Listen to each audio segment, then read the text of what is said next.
इसका एक देश एक चुनाव का, इसको इंग्लिश में बोलते हैं simultaneous election, one nation one election.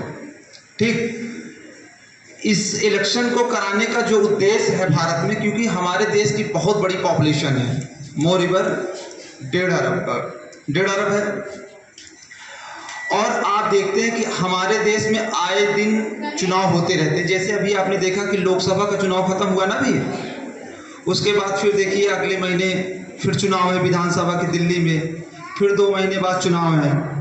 तो इन सभी चुनावों को एक साथ, मेरा मतलब समझ में आया, जितने आपके प्रदेश हैं, स्टेट हैं और यूनियन टेरिटरी विद सेंट्रल, मतलब इन सब का चुनाव एक साथ कराया जाए। समझ में आया?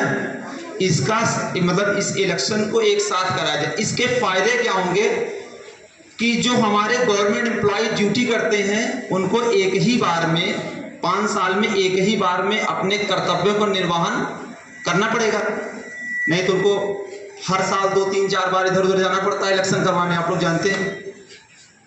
इसके साथ साथ हमारा जो खजाना है, खजाना मतलब जो सरकार खर्च करती है चुनाव में, उसकी भी बचत होगी। बचत होगी नहीं बचत होगी? और इसके साथ साथ क्या होगा कि हमारा जो जब चुनाव बार बार होते रहते हैं, जो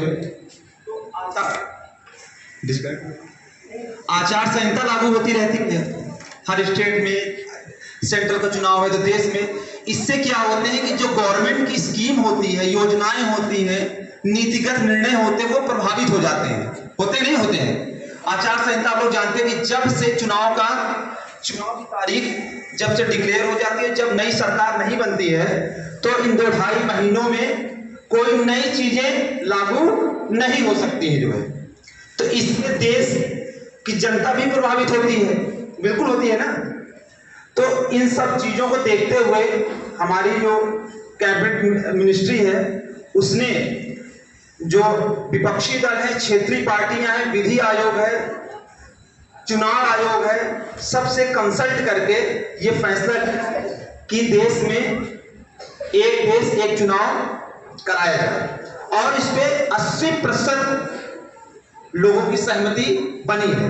और ये बहुत अच्छा और बहुत ही बेहतरीन फैसला है सरकार का। ओके।